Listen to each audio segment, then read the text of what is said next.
L'acte sexuel augmente la durée de vie. Ah d'accord, oui. Ça je ne savais pas. Il faut le savoir. Et les hormones. Donc, plus vous avez des rapports sexuels, mieux votre cœur se porte. Mais il ne faut pas avoir des rapports sexuels en utilisant les aphrodisiaques. Ah ça? Ça, il faut préciser. Parce que les aphrodisiaques vont attaquer le cœur. L'acte sexuel a carrément la même importance dans le fonctionnement hormonal que la pratique du sport. Oui. C'est une très bonne chose. Donc, il est démontré par des études scientifiques que ceux qui font les rapports sexuels pendant une longue période de leur vie vivent plus longtemps que ceux qui s'arrêtent plus tôt. Ça, il faut... Alors, Pierre Béraud, Éco-santé, justement, titre... Les personnes du 3e âge veulent toujours faire. Donne son titre d'abord, président des polygames du Cameroun. Vous êtes en tant que président des polygames du Cameroun, quel est votre avis sur cette, je ne sais pas si je vais dire sur ce constat, parce que c'est un constat.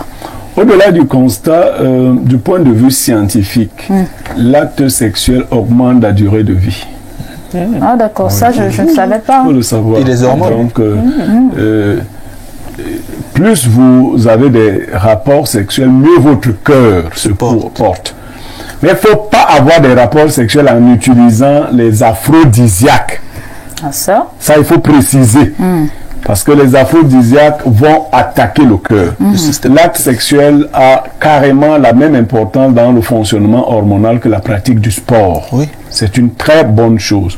Donc, il est démontré par des études scientifiques que ceux qui font les rapports sexuels pendant une longue période de leur vie vivent plus longtemps que ceux qui s'arrêtent plus tôt.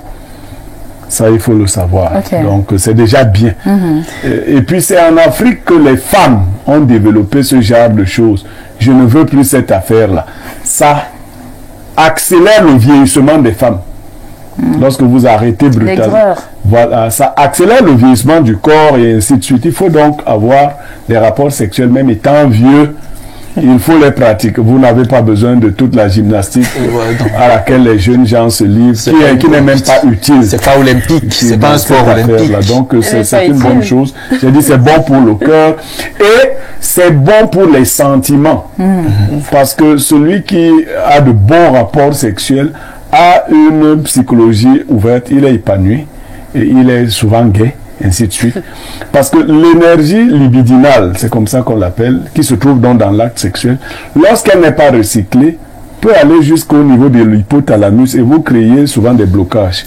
Donc en fait, les gens qui sont à cet âge-là et qui peuvent aussi développer des maladies de vieillesse plus rapidement, comme des maladies liées à la vue.